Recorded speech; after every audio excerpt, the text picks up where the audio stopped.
नमस्कार साथियों, स्वागत है आप सभी का अंकित इंस्पायर्स इंडिया पर। मैं हूं अंकित अवस्थी। आप हैं मेरे साथ में भारत की राजनीति पर हो रही अंतरराष्ट्रीय प्रतिक्रिया जानने के लिए। भारत की राजनीति में इन दिनों चर्चा के कई विषय हैं, लेकिन इनमें सबसे बड़ी सुर्खी वर्तमान में अरविंद केजरीवाल हैं। आप सभी को ज्ञात होगा कि पिछले 15 दिनों के भीतर भारत में बहुत कुछ हुआ है। इलेक्टोरल बॉन्ड पर सुप्रीम कोर्ट की एसबीआई को फटकार, एसबीआई के द्वारा कई बार ना नुकुर करने के बाद फाइनली इलेक्टोरल बॉन्ड को जारी करना, जारी करने में कई राज खुलकर आना, ईडी सीबीआई की जानकारी जनता तक पहुंचना, उसी बीच में अरविंद केजरीवाल जी का गिरफ्तार हो जाना, कांग्रेस के खाते फ्रीज हो जाना। भारत में इलेक्शन की डेट की घोषणा क्या हुई, डेट की घोषणा से पहले से लेकर अब तक एकदम घमासान मचा हुआ है। देश में लगता है कि इलेक्शन के दौरान इस प्रकार की सूचनाओं के अलावा अब कोई और सूचना बची भी नहीं है। खैर, कोई बात नहीं। हमारे देश में जब दुनिया की सबसे ज्यादा आबादी निवास करती है तो इस पर दुनिया का इंटरेस्ट तो होगा ही। अरविंद केजरीवाल जी का गिरफ्तार होना हो, या कांग्रेस के खाते सीज होना हो, या ईडी के द्वारा, सरकार के द्वारा ईडी का उपयोग करके वॉशिंग मशीन में से पैसे निकलवाने हो, इन सब बातों पर दुनिया में लोकतंत्र के अप्पा बप्पा बनकर बैठे हुए अमेरिका को इंटरेस्ट बहुत आएगा। अमेरिका अपना इंटरेस्ट शो किया है। इतना ही नहीं, जर्मनी भी इंटरेस्ट शो किया है। भारत इस पर प्रतिक्रिया दिया है कि सर जी देखिए, एक एक करके सबको जवाब देंगे, लेकिन हमारा मामला है, हमारा मुंह मत खुलवाइए। अब भारत कितनों के मुंह बंद करवाएगा? भारत पर कोई टिप्पणी करे तो मुंह बंद कर दो, कोई तारीफ करे तो सुर्खी बना दो। भारत की ये हिपोक्रेसी पर भी लोग हंस रहे हैं कि भाई साहब ये क्या है। अगर कोई तारीफ करने के लिए पुतिन प्रोटोकॉल तोड़कर चले आए जयशंकर साहब के लिए तो सुर्खी बन जाए, और कोई विदेश मंत्रालय का प्रवक्ता बोल दे कि हम केवल कानूनी प्रक्रिया पर नजर दे रहे हैं, इस बात पर बोले आप अपने सिस्टम में रहिए। बातें बहुत सी हैं करने के लिए, लेकिन शुरुआत करते हैं केजरीवाल जी के अपडेट से। केजरीवाल जी लगातार सुर्खियों में छाए हुए हैं। फिलहाल तक का आज का ताजा अपडेट यह है कि दिल्ली हाई कोर्ट ने जो PIL public interest litigation Arvind Kejriwal ji को दिल्ली के सीएम से हटाने के लिए दायर की गई थी, उसे डिसमिस कर दिया है और कहा है कि यह हमारा मामला नहीं है कि हम दिल्ली के सीएम को पद से हटाएं। यह कार्यपालिका का मसला है। कार्यपालिका खुद डिसाइड करे कि केजरीवाल साहब को पद से हटाना है कि नहीं हटाना है। हालांकि केजरीवाल साहब को ईडी की कस्टडी में 1 अप्रैल तक का समय और दे दिया गया है। ईडी वाले चाहें तो पूछताछ और कर सकते हैं। जिन्हें नहीं पता केजरीवाल जी क्यों गिरफ्तार हुए, तो जाकर हमारा एक वीडियो देखिए जिस पर हमने डिटेल जानकारी दी है, और हमने उसमें कयास भी लगाए हैं कि राष्ट्रपति शासन लगने की क्या संभावना है। हालांकि उपराज्यपाल ने, दिल्ली के आज के उपराज्यपाल ने यह कहा है कि कोई भी व्यक्ति जेल से शासन नहीं चला सकता। इनडायरेक्टली यह भी सही कहा जा सकता है कि हो सकता है कि आम आदमी पार्टी को किसी और व्यक्ति को सीएम बनाना पड़े, और अगर ऐसी स्थिति संवैधानिक रूप से नहीं चल पाती तो राष्ट्रपति शासन के रास्ते की तरफ भी दिल्ली बढ़ सकता है। ये सारी जानकारी डिटेल में चलेंगी, लेकिन मैं आपको याद दिला दूं, जिस समय मैंने ये सेशन किया था उस समय मैंने आपको बताया था कि ईडी से केजरीवाल साहब ईडी जो है वो केजरीवाल साहब को रिमांड पर लेने का प्रयास करेगी। बाय द वे, रिमांड का अर्थ सीधा सा होता है पूछताछ। रिमांड पर अगर कोई जांच एजेंसी किसी व्यक्ति को लेती है तो वो बिठाकर तसल्ली से पूछताछ करती है कि भैया ये बताओ कि आपने ऐसा किया था क्या। बोले मैंने नहीं किया। बोले चलो एक काम करते हैं, आपके सामने वो व्यक्ति ले आते हैं जिससे आपने ये बात कही थी, तो उस व्यक्ति को सामने लाकर खड़ा कर दिया जाता है। देखो ये व्यक्ति कह रहा है कि आपने इससे कही थी, वो व्यक्ति गवाही दे रहा है कि मैं कहता हूं कि आपने ऐसे कहा था। रिमांड में आमना सामना जांच एजेंसी कराकर पुख्ता कराती है कि ये सामने जो बोल रहा है व्यक्ति वो सही है या जिसको हम उठा लाए हैं वो सही है। दोनों बातों को पुष्ट करके पूरा फाइलिंग तैयार की जाती है। रिमांड पर कई बार समय लगता चला जाता है, और ऐसी स्थिति में अरविंद केजरीवाल जी जब से ईडी के रिमांड पर गए हुए हैं, उसी समय आपको याद होगा जिस समय हमने ये सेशन किया था, ये तारीख थी 22 मार्च की, है ना। तो हमने सेशन किया था 21 मार्च के ऊपर ही, क्योंकि 21 मार्च की रात को गिरफ्तार हुए थे, 22 मार्च को हमने सेशन किया था। तो अरविंद केजरीवाल जी ने, हमने उसी दिन आपको सेशन में बताया भी था कि ये सुप्रीम कोर्ट के अंदर अपनी लिट वो लगा चुके हैं। अरविंद केजरीवाल जी 21 तारीख के दिन ही कि भाई मेरी गिरफ्तारी के विरोध में सुप्रीम कोर्ट में याचिका दायर की गई। लेकिन सुप्रीम कोर्ट में, मैं उस दिन से ही कवर करते हुए ला रहा हूं इस सेशन को पूरे को, जिस दिन से अरविंद केजरीवाल साहब गिरफ्तार हुए। हमने जहां सेशन छोड़ा था ना, वहीं से लेके आज तक की सारी डिटेल कवर कर रहा हूं 7 दिन की, क्योंकि इस बीच में हमने कोई सेशन नहीं किया है। तो देखो, रिमांड पर ईडी मांगने का प्रयास करेगी, ये मैंने आपको बताया था। ईडी ने गिरफ्तार किया केजरीवाल साहब को, रात को अपने साथ रखा। सुप्रीम कोर्ट में सेम डे अरविंद केजरीवाल जी की टीम की तरफ से इनके लिए जमानत के लिए, मतलब कि भाई अरविंद केजरीवाल जी का मसला सुना जाए, सुप्रीम कोर्ट में इन्होंने मामला दर्ज करा दिया था कि भाई हमारा मामला सुन लो साहब। तो अरविंद केजरीवाल जी का जो सुप्रीम कोर्ट में मामला दर्ज हुआ, यानी सुप्रीम कोर्ट में सुनवाई के लिए जो फाइल लगी थी, वो सेम डे ही वापस ले ली गई। अरविंद केजरीवाल ने वो पिटीशन वापस ले ली। क्यों वापस ले ली? क्योंकि अब भाई टेक्निकली तो मुद्दा इतना हाईलाइटेड था कि इस मुद्दे के हिसाब से सुप्रीम कोर्ट में सुनवाई पर जाना चाहिए था। केजरीवाल जी हो सकता है सुप्रीम कोर्ट से रिलीफ पा जाते, लेकिन जानकारों ने कहा कि ये इसलिए वहां से अपनी रिट पिटीशन वापस लिए हैं कि अगर सुप्रीम कोर्ट ने मना कर दिया, मतलब सुप्रीम कोर्ट ने केवल यह कह दिया कि ईडी ने सही तो किया, गिरफ्तार करके उनकी मदद करो, तो फिर कहां जाएंगे? तो इसलिए बोले स्टेप वाइज स्टेप चलते हुए आएंगे हम, लोअर कोर्ट से, राउज एवेन्यू कोर्ट से लेके हाई कोर्ट से सुप्रीम कोर्ट, सो दैट हम सुप्रीम कोर्ट में जब फाइनली रिलीफ लेने जाएं तो हमें फायदा हो। तो इन्होंने कहा हम लोअर कोर्ट का, राउज एवेन्यू कोर्ट का, जहां से कि ईडी ने इनके ऊपर मामला दर्ज किया, बोले वहीं से होते हुए आएंगे। ठीक है, तो साहब लोअर कोर्ट का जाने का इन्होंने बात कर दिया। यहां तक समझ में आया? अपडेटेड तरीके से चलता आ रहा है। इन्होंने 22 तारीख की अपडेट ये निकल कर आ गई, बोले अपन नहीं जा रहे कहीं भी। ठीक है साहब, तो इन्होंने लीगल सलाहकारों ने कहा कि हम लोअर कोर्ट जाएंगे। अब लोअर कोर्ट जाने की बात को लेकर के जब ईडी में ये पहुंचे कि साहब हम आ गए, हमारे बारे में क्या प्लान है जरा बताइए, तो दिल्ली की जो राउज एवेन्यू कोर्ट है जो ईडी के मामले को सुन रही है, उसने कहा कि केजरीवाल साहब को 28 मार्च तक के लिए कस्टडी में ले जाओ। यानी आज तक, जब आप आज का सेशन सुन रहे हैं, ईडी ने, मतलब कोर्ट ने उसी समय कह दिया था कि इनको 28 मार्च तक पूछताछ कर लो, जितनी पूछताछ करनी है। एक तरह से 7 दिन के लिए ईडी के रिमांड पर इनको भेज दिया था। तो देख लीजिए, मतलब 6 day enforcement directed custody ending मार्च 28 इन ए लोकल कोर्ट। सीएम केजरीवाल साहब को उसी दिन इन्होंने रिमांड पर भेज दिया कि जाओ और जाकर के इनसे पूरी तरह से जानकारी ले लो। हालांकि इस पूरे विषय पर ईडी ने अपनी तरफ से कोर्ट में जो कहा वो यही था कि इस पूरे की पूरे शराब घोटाले का अगर कोई किंग पिन है या कोई मास्टरमाइंड आदमी है तो वो केवल केजरीवाल हैं, और इनके लिए हम 10 दिन की कस्टडी चाहते हैं। जो स्पेशल जज हैं कावेरी बावेजा, उन्होंने राउज एवेन्यू कोर्ट में इनके लिए 6 डे की कस्टडी तब ग्रांट की थी और 28 तारीख तक के लिए इनको समय दिया था कि जाओ और इनसे जो पूछताछ करनी है करो। यहां पर ईडी की तरफ से कोर्ट को जानकारी दी गई कि पंजाब इलेक्शन में 100 करोड़ का जो पैसा लिया गया था वो केजरीवाल साहब ने साउथ ग्रुप जो है उससे लिया था, उसके एविडेंस हमारे पास हैं। और साथ में यहां से जो पैसा प्राप्त हुआ था इसे गोवा के इलेक्शन के लिए भी भेजा गया था हवाला के माध्यम से, उसके भी एविडेंस हमारे पास हैं। ठीक है साहब, केजरीवाल जी अब ईडी की कस्टडी में चले गए। ईडी ने अपने पास रिमांड रूम में बिठाया हुआ था, लेकिन इसी बीच में एक बड़ा सरप्राइजिंग काम होता है। और क्या होता है? अरविंद केजरीवाल जी के ट्विटर अकाउंट पर एक ट्वीट आता है और उस ट्वीट में एक वीडियो आता है जिसमें अरविंद केजरीवाल जी की जो धर्मपत्नी है वो देश को संबोधित कर रही हैं, देशवासियों को अरविंद केजरीवाल जी का जेल से जो संदेश है वो सुना रही हैं। इस विषय पर लोगों ने अपनी अपनी प्रतिक्रियाएं दी कि सीएम साहब ने अपनी धर्मपत्नी को सीट पर बिठा दिया, सीएम साहब के पद पर धर्मपत्नी किस कानून के तहत बैठ गई और जेल से यह संदेश बाहर कैसे आ गया। क्योंकि यह जेल ईडी का रिमांड रूम था, दिल्ली का जेल नहीं था। ईडी के पास से यह सूचना संदेश कैसे आ गया? ईडी इस विषय पर भी जांच कर रही है, क्योंकि ईडी जहां रिमांड ले रही है वहां पर सीएम साहब के पास कोई इलेक्ट्रॉनिक डिवाइस नहीं है, कोई कागज नहीं है, किसी भी प्रकार का कोई सूचना तंत्र नहीं है, तो वहां से ये संदेश बाहर कैसे आ रहे हैं। हालांकि इसी बीच में आम आदमी पार्टी की तरफ से केजरीवाल साहब की गिरफ्तारी पर प्रोटेस्ट आयोजित किए गए और पूरी तरह से, मतलब 24 मार्च के दिन दिल्ली के अंदर जबरदस्त तरीके से आम आदमी पार्टी के द्वारा प्रोटेस्ट किए गए।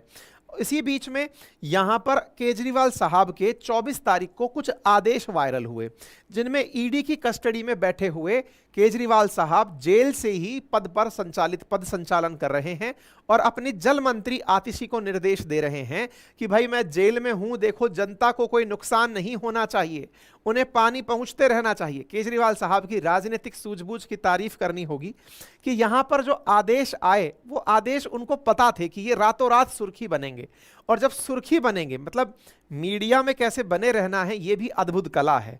अद्भुत कला का प्रयोग बहुत से राजनेता समय समय पर करते रहे हैं। मोदी जी का मीडिया मैनेजमेंट ही आज तक का चर्चा का विषय है, लेकिन केजरीवाल जी भी कम नहीं है, आईआईटीएन है, पढ़ लिख करके आए, बने हुए यूपीएससी क्वालिफाई किए हुए आदमी हैं। भाई साहब इन्होंने अपनी तरफ से आदेश दिया और उसमें बड़ा ही स्पष्ट संदेश था, क्या? मैं चिंतित हूं, जेल में हूं, लोगों को जरा भी तकलीफ नहीं होनी चाहिए, कुछ इलाकों में पानी और सीवर की काफी समस्याएं हो रही हैं, मैं जेल में हूं, गर्मियां भी आ रही हैं, जहां पानी की कमी है वहां उचित संख्या में टैंकरों का इंतजाम किया जाए। मतलब ये एक प्रकार का मैसेज था कि देखो मैं सीएम हूं, तुम्हारे तक पानी नहीं पहुंचा, मैंने पहुंचाया था, मैं अगर सीएम नहीं रहा तो तुम्हारे पानी का क्या होगा। यानी इनडायरेक्टली जनता से संदेश था कि तुम्हारे लिए मैंने पानी पहुंचाया था, अरे कुछ तो सड़क पे चले आओ। इसी बीच में फिर एक और संदेश आता है जिसमें यह आता है, पानी और सीवर का यह हुआ, मुख्य सचिव अधिकारियों को उचित आदेश दीजिए ताकि जनता को किसी तरह परेशानी ना हो, जनता की समस्याओं का समाधान करिए। जल मंत्री को साहब अरविंद केजरीवाल का आदेश आता है साहब। अरविंद केजरीवाल जी ने वहीं से जेल से बैठे बैठे एक और ऑर्डर भी वहां से जारी किया दवाओं के लेकर के, कि मोहल्ला क्लिनिक को लेकर के, कि साहब स्वास्थ्य मंत्रालय को मैं निर्देश देता हूं कि मोहल्ला क्लिनिकों में गरीबों के लिए दवाओं की कमी नहीं होनी चाहिए, लोगों को मुफ्त जांच और दवाई मुहैया होते रहनी चाहिए। मतलब कि सीएम साहब जेल में हैं और कितने चिंतित हैं। मतलब सोचिए कि सीएम साहब को कितनी फिक्र है पूरी जनता की और उनके साथ जो हो रहा है, और जनता उस विषय पर मतलब अगर चेत नहीं रही है तो ये अपने आप में बड़ा चिंता का विषय है साहब। सीएम साहब की चिंता यही नहीं हुई, जर्मनी में भी हुई। जर्मनी में एक शुभचिंतक पत्रकार ने जर्मनी के विदेश मंत्रालय के प्रवक्ता से पूछ लिया 22 मार्च को, इसी बीच में जब यहां पर सीएम साहब ईडी की गिरफ्त में थे, उनसे सवाल पूछ लिया कि सर क्या आपको पता है कि इंडिया में केजरीवाल जो हैं वो गिरफ्तार हो गए हैं। विदेश मंत्रालय के प्रवक्ता ने कहा कि हाँ हमें मामला पता चला है। तो भाई आप क्या कहेंगे इस विषय पर। तो जर्मनी के विदेश मंत्रालय के प्रवक्ता ने दिल्ली गवर्नमेंट के ऊपर प्रतिक्रिया देते हुए कहा कि हम सरकार से अपेक्षा करते हैं कि कानून की पालना होगी और भारत एक लोकतांत्रिक देश है, बड़ा लोकतांत्रिक देश है, एक न्यायपालिका स्वतंत्र रूप से कार्य करेगी और किसी भी व्यक्ति को जब तक वह आरोप सिद्ध नहीं हो जाते उसे आरोपी मतलब उसे दोषी ना माना जाए। इस तरह की बात इन्होंने बोल दी। भाई साहब यह भी एक अपने आप में मैंने कहा ना, मीडिया प्रबंधन में मीडिया में सुर्खियां आएंगी तो क्योंकि ये मतलब आम आदमी पार्टी देश में उस समय बनी हुई पार्टी है जिस समय मेरे और आप जैसे बहुत से यूथ ने अन्ना आंदोलन से जुड़ करके देश की राजनीति में हो रहे एक परिवर्तन को साक्षात देखा था। ऐसा लग रहा था कि राजनीति अब भ्रष्टाचार मुक्त हो जाएगी, राजनीति में वादों की वैल्यू होगी, राजनीति में जो भी नेता आएंगे और वो जो वादे करेंगे अब वो एग्जीक्यूट होंगे, पढ़े लिखे लोग सत्ता में होंगे तो सत्ता का रूप और प्रारूप सब बदल जाएगा। और उस दौर में बहुत से लोगों ने विदेशों से भी बहुत सारा चंदा, इवन हम जब कॉलेज में हुआ करते थे हमारे सब साथियों ने मिलकर, आप में से भी बहुत सारे लोगों ने उस आंदोलन को, उस मूवमेंट को अपनी तरफ से बल दिया था। इतनी चर्चाएं अन्ना आंदोलन के ऊपर उस समय हुई थी जब केजरीवाल जी की पार्टी बन रही थी। तो भाई कोई पत्रकार था जो वहां जाके पूछ लिया कि सर बताइए, तो जर्मनी वाले बोल पड़े कि भारत एक लोकतांत्रिक देश है और हमें उम्मीद है कि यहाँ की न्यायपालिका आजाद है, केजरीवाल के मामले में भी लोकतंत्र के उसूलों का पालन किया जाएगा, केजरीवाल को बिना रुकावट कानूनी मदद मिलेगी, जब तक दोष साबित ना हो तब तक किसी भी शख्स को निर्दोष मानने की कानूनी सिद्धांत का पालन होना चाहिए। भाई साहब इतना ही बोला, लेकिन यहां तो भारत सरकार तो एकदम मतलब फायर मोड में है और एकदम फायर मोड में तुरंत सरकार ने बुला लिया भाई साहब जर्मनी के डिप्लोमेट को, विदेश मंत्रालय की तरफ से बुलाया गया कि आप इधर आओ, हमारे आंतरिक मसले पर आप कैसे बोल रहे हो।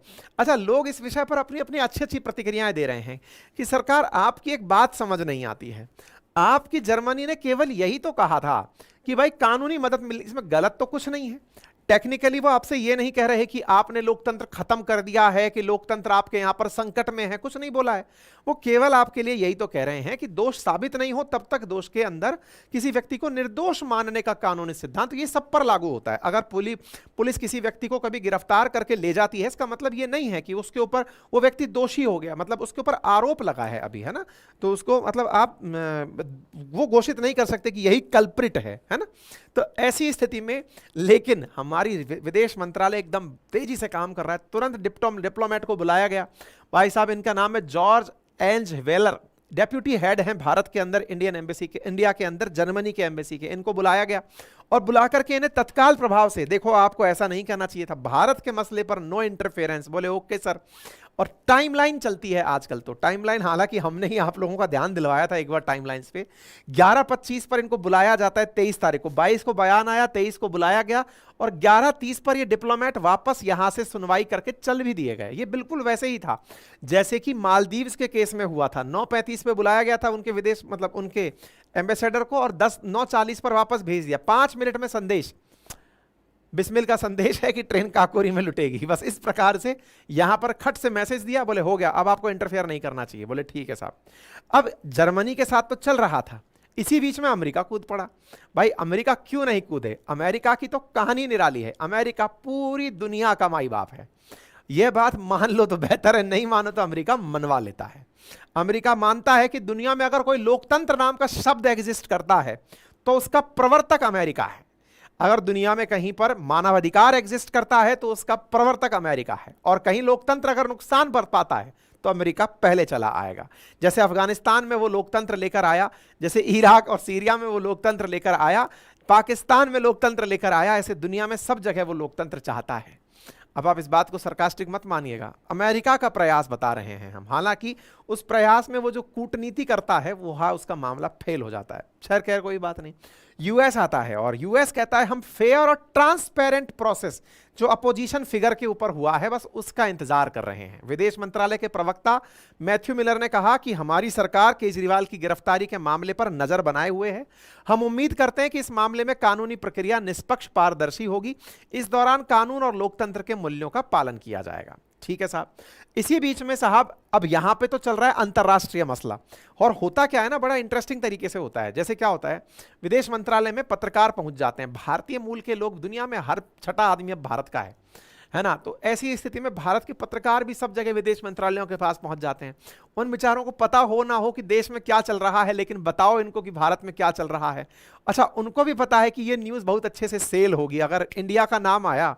इंडिया में जिस प्रकार से अंतर्राष्ट्रीय मुद्दों का आजकल चाव चढ़ा हुआ है, ऐसे ही विदेश में बैठे हुए जो पत्रकार, दो चार पत्रकार भारत के कहीं ना कहीं लगे हुए हैं, किसी ना किसी न्यूज़ एजेंसी के लिए काम कर रहे हैं, किसी भी प्रवक्ता से बुला लो, उस दिन तो हेडलाइन है, मतलब हर अखबार की सुर्खी है, विदेश वाले ये बोले। हम इतने ज़्यादा ग्रसित हैं इस भाव से कि दुनिया वाले हमारे बारे में क्या बोलते हैं। दुनिया के बहुत सारे देश इस चीज को इग्नोर कर चुके हैं। चाइना वाले तो 1% भी ध्यान नहीं देते जी, कौन ने क्या बोला, बोले हमने तो विदेशी मीडिया की ही एंट्री बंद कर रखी है, किसने क्या बोला हमें पता ही नहीं। खैर कोई नहीं जी। चाइना और भारत अभी अलग अलग पाथ पर हैं। लोगों का क्लेम है कि दोनों एक ही रास्ते पर भविष्य में हो जाएंगे। खैर दोनों का नजरिया अलग है, कैसे एक रास्ते तक पहुंचते हैं सरकार इस चीज को खैर इनकार ही करती है। फिलहाल के लिए हम ईडी पर लौटते हैं। इस बीच में ईडी 26 मार्च के दिन केजरीवाल जी के पास कोई डिवाइस ना होने पर सवाल खड़ा करते कि सर जी एक बात बताइए, आपके पास कोई डिवाइस नहीं था, फिर आपने ऑर्डर कैसे पास कर दिया? मतलब यह भी एक मामला है कि केजरीवाल जी पानी के लिए, दवाओं के लिए अपने मंत्रियों को जेल से आदेश दे रहे हैं। अभी तक तो आप दिल्ली की जेल में भी नहीं गए, अभी तो आप ईडी की कस्टडी में बैठे हुए हो, यहां से आदेश कैसे दे रहे हो? ईडी इस विषय पर अब जांच करेगी और ईडी का कहना है कि उनके पास में ना कोई पेपर है ना कोई इलेक्ट्रॉनिक डिवाइस है, तो आदेश और ऑर्डर पास कैसे हो रहे हैं? अब यह जांच का विषय है और ईडी के सीनियर ऑफिसर्स इस विषय पर जांच करके जल्दी ही रिपोर्ट तैयार करेंगे कि मुख्यमंत्री ने आफ्टर ऑल अपने लोगों तक ये बात पहुंचा कैसे दी। इसी बीच में सुप्रीम कोर्ट के एडवोकेट विनीत जिंदल जी कहते हैं कि अरविंद केजरीवाल अभी जुडिशियल कस्टडी में नहीं बल्कि इन्वेस्टिगेशन के लिए ईडी की रिमांड में है।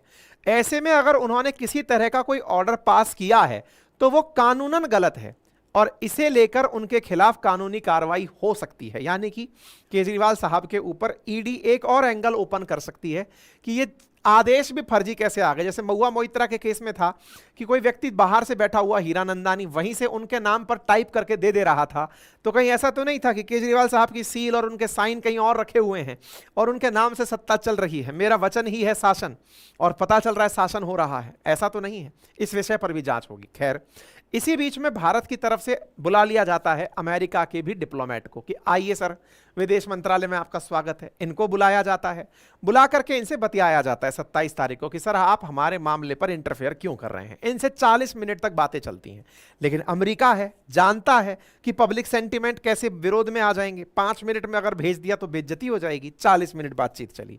40 मिनट बातचीत चली, अमेरिका पर एक मोरल प्रेशर आया। भारत ने साफ साफ कहा कि देखिए हमने यूएस को अपना ऑब्जेक्शन साफ दर्ज करा दिया है, हमारी न्यायपालिका, हमारी लोकतांत्रिक व्यवस्थाएं जो अपना कार्य कर रही हैं वो अपने हिसाब से कर रही हैं। अच्छा, लेकिन अमेरिका को लगा कि यार कल को ये कहने लगेंगे कि एक तो पहले पन्नू को मारने के लिए अमेरिका तक चले आए और अब अमेरिकी डिप्लोमेट को बुला के धमका और रहे हैं। जहां एक और पाकिस्तान में चीनी डिप्लोमेट के घर जाकर के 5 चीनियों के मरने पर पाकिस्तान के प्रधानमंत्री और राष्ट्रपति कंडोलेंस देने उसके दूतावास में चले जाते हैं। भारत इतना मजबूत हो गया कि हमारे डिप्लोमेट को अपने ऑफिस में बुलाता है और कहता है कि देखो ये ठीक नहीं है। भाई साहब अमेरिका वालों की चढ़ बन गई। एक तरफ जर्मनी वाले तो सुधर गए, उन्होंने तो साफ कहा इंडिया के साथ हमारी बढ़िया दोस्ती है, कोई लफड़ा नहीं है। लेकिन भाई साहब अमेरिका वाले जो हैं वो बिखर गए कि रोको। पत्रकार महोदय जो सवाल पूछ रहे थे वो देख के लग जाएंगे, भारतीय मूल के पत्रकार हैं जो इनसे सवाल पूछ रहे हैं, इनसे सवाल पूछा जाता है। ये देखिए, देख के अपना इंडियन भाई लग रहा है, उनको पता है कि अमेरिका में न्यूज़ पूछेंगे, उनकी न्यूज़ दबा के बिकेगी। ये सवाल पूछे अमेरिका विदेश मंत्रालय के प्रवक्ता, सर जी सुने कल बुलाया गया था, प्राइवेट में कोई बात हुई थी, सर जी के बारे में बात हुई थी, कहा था कि कुछ गड़बड़ है, मतलब क्या चक्कर है, थोड़ा बताइएगा। तो इस बीच में फिर प्रवक्ता बोलते हैं देखिए जो हमारे बीच में प्राइवेट बात हुई उसको तो हम नहीं बताएंगे, लेकिन हाँ हम इस बात से बिल्कुल पीछे नहीं हटेंगे कि अमेरिका नजर बनाए हुए है इस पूरे मसले पर। अरे वो दुनिया जानती है कि तुम जबरदस्ती नहीं भाई, सब पर ध्यान बनाए हुए हो।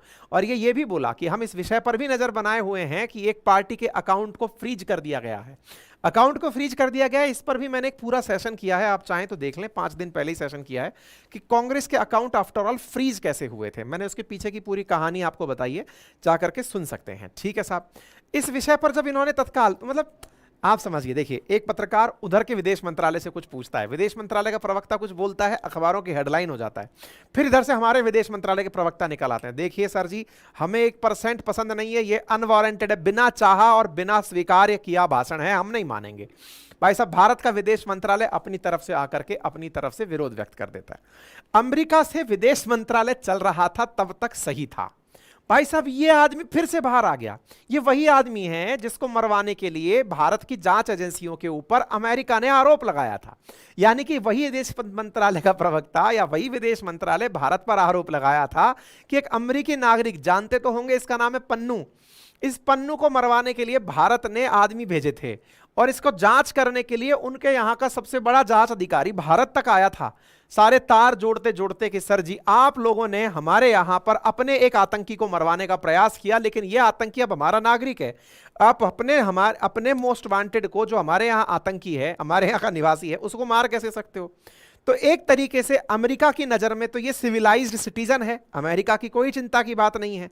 अब अमेरिका को खुद सोचना चाहिए कि यही सिविलाइज्ड सिटीजन वहां बैठ करके एक लाइन बोल दिया है, बोला है कि केजरीवाल साहब को इसने पैसे दिए थे, फंड उगा करके दिया था।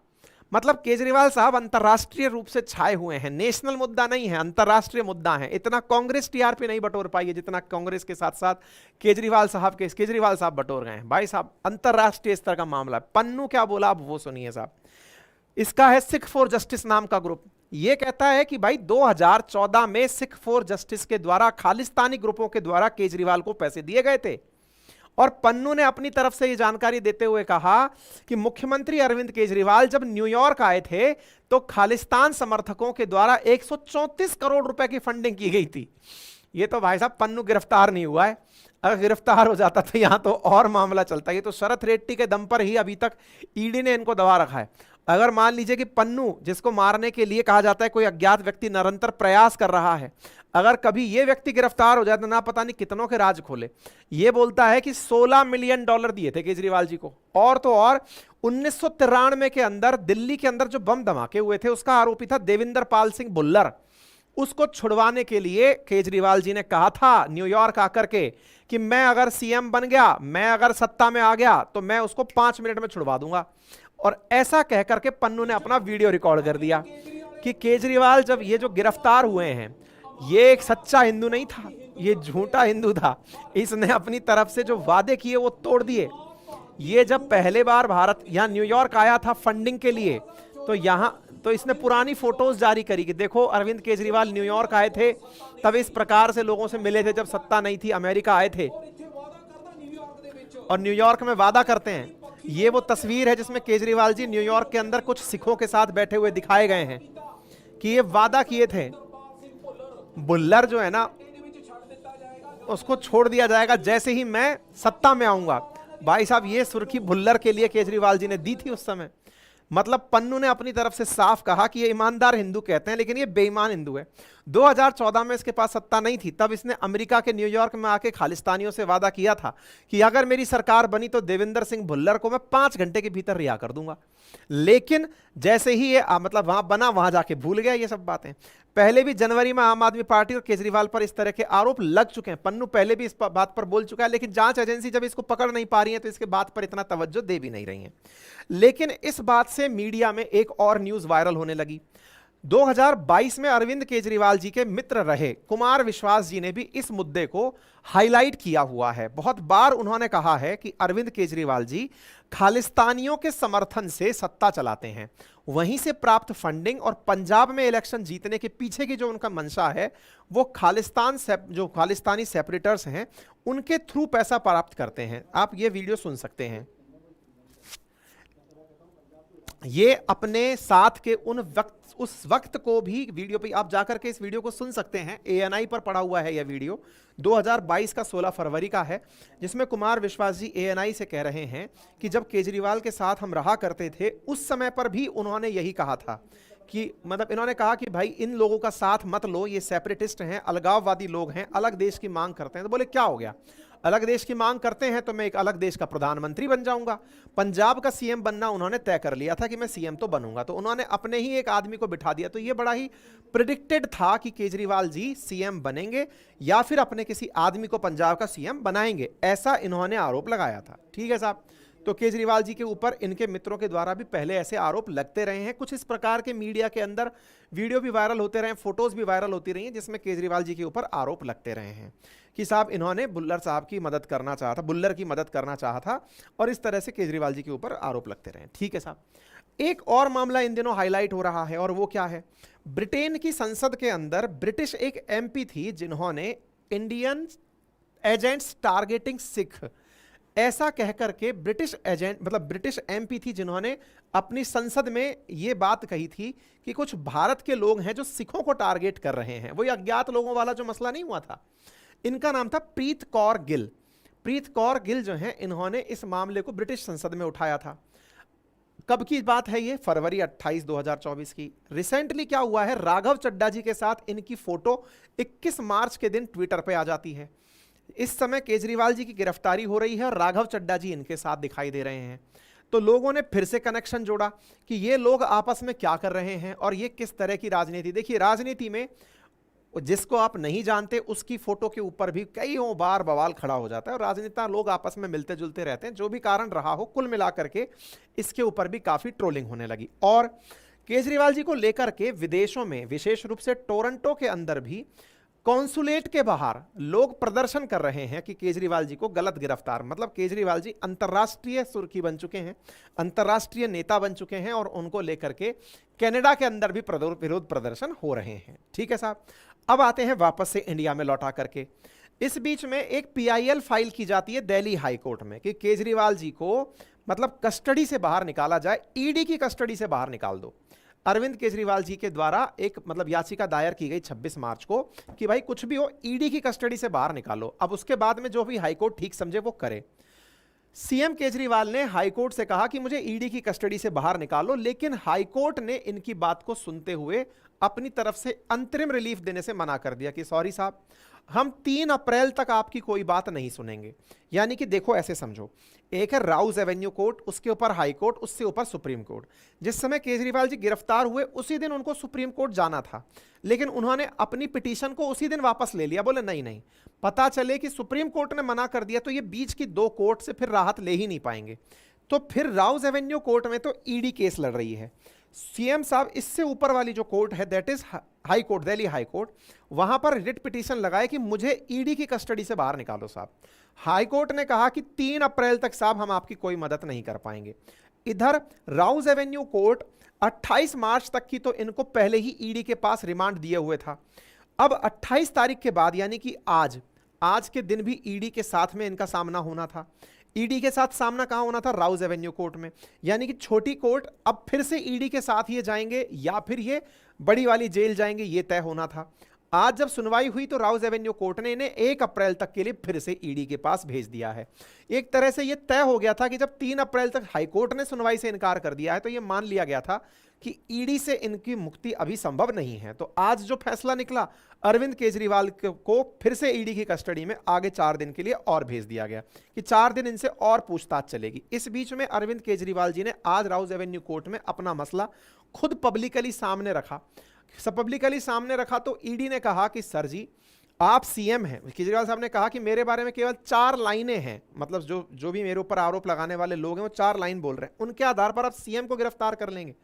ईडी ने कहा सर जी हम सीएम को गिरफ्तार नहीं कर रहे, कोर्ट के सामने, रूल ऑफ लॉ के सामने या लॉ के सामने सब लोग समान हैं, इसको ध्यान में रखते हुए आपको भी एक आम आदमी की तरह ही ट्रीट किया जा रहा है, क्योंकि हमारे यहां तो इक्वलिटी बिफोर लॉ है ही सर। नंबर दूसरी बात, आप हमारा सपोर्ट नहीं कर रहे, आपका फोन और आपकी धर्मपत्नी का फोन और आपके घर में मिले हुए 4 अन्य इलेक्ट्रॉनिक डिवाइसेस, उनका लॉक हम खुलवाने के लिए आपसे पासवर्ड मांग रहे हैं, आप पासवर्ड नहीं दे रहे हैं। पासवर्ड दे दीजिए, हमारी जांच सहयोग में आसानी हो जाएगी, पासवर्ड पता चलेंगे, अदरवाइज हमें पासवर्ड ब्रेक करवाने पड़ेंगे। तो केजरीवाल साहब ने कहा कि मैं अपने वकील से पूछूंगा कि पासवर्ड देना है कि नहीं देना है। इस चक्कर में खामखा वो बढ़ रही है। केजरीवाल जी ने अपनी तरफ से राउस कोर्ट में कहा कि मुझे कस्टडी में रहने से कोई दिक्कत नहीं है, पर मुझे कोई तर्क तो दे कि मैं क्यों कस्टडी में हूं। इस बीच में मतलब ये पूरी बातें निकली और ईडी के पास इनको 4 दिन के लिए और भेज दिया गया। इनके बीच में जो बातें हुई वो सारी बातें हो गई। अच्छा, इसी बीच में इलेक्टोरल बॉन्ड का भी जिक्र हुआ, क्योंकि केजरीवाल साहब ने कहा कि जो व्यक्ति मुझे मेरे खिलाफ शिकायत देने आया कि मैंने पैसे लिए हैं, वो व्यक्ति बीजेपी को जाकर के फंडिंग दे देता है, वो जाकर के बीजेपी को इलेक्टोरल बॉन्ड दे देता है। मैंने 1 घंटे का सेशन किया है इलेक्टोरल बॉन्ड पर और बताया है कि ये क्या घोटाला है या कन्वेंशनल परिपाटी है, इस पे बताया, और इसमें इस व्यक्ति को भी प्रॉपर तरीके से कवर किया है। आप चाहो तो देख लो, इस पर भी मैं पूरा सेशन कर चुका हूं, है ना। तो इन्होंने जिक्र किया कि क्या ये इलेक्टोरल बॉन्ड जो है वो बीजेपी को दिया गया, तो क्या ये नहीं लगता कि एक सुव्यवस्थित तरीके से बीजेपी के सपोर्ट के कारण मुझे अंदर डाला गया। ये सारी बातें आरोप प्रत्यारोप चलते रहे। केजरीवाल साहब की तरफ से यहाँ वकील साहब भी मौजूद थे, उन्होंने भी अपनी तरफ से बातें रखी और उन्होंने कहा कि आधार सही नहीं है उनको गिरफ्तार करने का, बाकी न्याय प्रक्रिया है जो चलती रहेगी। ठीक है, तो फिलहाल के लिए अपडेटेड स्थिति ये है कि सरकार केजरीवाल साहब को 1 तारीख तक की ईडी की कस्टडी में, 3 अप्रैल तक हाईकोर्ट कोई फैसला नहीं देगी। अंतर्राष्ट्रीय स्तर का अपडेट मैं दे चुका हूं। इसी बीच में जो दिल्ली के लेफ्टिनेंट गवर्नर हैं, उन्होंने अभी एक न्यूज़ चैनल पर इंटरव्यू में यह कह दिया कि जेल से सरकार नहीं चलेगी। इसका मतलब यह आया कि या तो आम आदमी पार्टी को कोई दूसरा व्यक्ति बिठाना पड़ेगा या फिर राष्ट्रपति शासन लगेगा। तो देखना होगा आगे क्या होता है। उम्मीद है आपको यहां तक कंप्लीट जो 7 दिन से मिसिंग न्यूज़ थी उनको एक ही सेशन में सुनने का अवसर मिल गया और आपको सारी डिटेलिंग एक ही स्थान पर मिल गई। अगर आपको मेरे द्वारा जो प्रस्तुतिकरण हुआ है उसमें कोई भी चूक लगी हो, आपके हिसाब से वो न्यूज़ ना हुई हो, तो उसके लिए आपके सामने पूरा नेशनल मीडिया है, आप वहां से सुन लें। मैंने समाहित करने का एक छोटे से सेशन में प्रयास किया है। उम्मीद करता हूं कि आपको यह सेशन पसंद आया होगा। अगर ऐसा है तो आप कम से कम इस नंबर को हिलाना शुरू कर दीजिए, क्योंकि यह नंबर फिर से बढ़ गया है। मैं कल आपको डेटा दिखाऊंगा, ये 43% पार हो गया। यानी हमारे जो रेगुलर व्यूअर्स हैं उसमें से 43% लोगों ने चैनल को सब्सक्राइब नहीं किया हुआ है, जिसका कोई चार्ज नहीं है। मैं किसी दिन ऐसी स्थिति में पहुंचूं कि ये नंबर इधर हो कि मैं ये कह पाऊं कि मेरे मतलब 41% लोग ही ऐसे हैं जिन्होंने सब्सक्राइब नहीं किया हुआ है। तो मेरी आपसे गुजारिश है, मतलब आप इस चीज़ को बढ़ाएं और अल्टीमेटली आपसे गुजारिश रहेगी कि आप इस चैनल को अपने अन्य साथियों से भी साझा करें और अपनी जो राय है वो कमेंट बॉक्स में रखें। जिन्होंने सब्सक्राइब किया हुआ है वो वीडियो को लाइक जरूर कर दें और जिन्होंने नहीं किया हुआ है थोड़ा सा समय निकाल लें। बाकी हाँ, जो साथी 31 मार्च से पहले मेरे साथ जुड़ करके इस बैच में एडमिशन लेना चाहते हैं, जो हमारे एप्लीकेशन अपनी पाठशाला पर उपलब्ध है, 4 subject history, geography, polity, economy, पूरी 1 साल की वैलिडिटी के साथ मेरे द्वारा आप लोगों के लिए कंप्लीट बैच ड्राइव बनाया गया है। मात्र 2100 रुपये में कंप्लीट बाईलैंग्वेज बैच है, हिंदी इंग्लिश में कंटेंट उपलब्ध है। कंप्लीट फाउंडेशन लेवल पर चारों सब्जेक्ट पढ़ाए गए हैं। लाइव और रिकॉर्डेड दोनों ऑप्शंस में कोर्स उपलब्ध है। जो क्लास आप लाइव नहीं देख पाते वो रिकॉर्डेड है। पूरी तरह से आपके सामने डिजिटल बोर्ड से क्लासेस ली गई हैं, आप जाकर इन्हें एक्सेस कर सकते हैं। कोर्स लेने के लिए एप्लीकेशन का जो लिंक कमेंट बॉक्स में दिया है वहाँ से उसे डाउनलोड करें, अपने मोबाइल नंबर से अपनी एंट्री करें। उस मोबाइल नंबर पर आपको व्हाट्सएप पर एक पेमेंट का लिंक प्राप्त होगा, उस पर पेमेंट करें और एप्लीकेशन पर अपनी क्लासेस देखना प्रारंभ कर दें। फिलहाल के लिए इतना ही। अपना ख्याल रखें। धन्यवाद।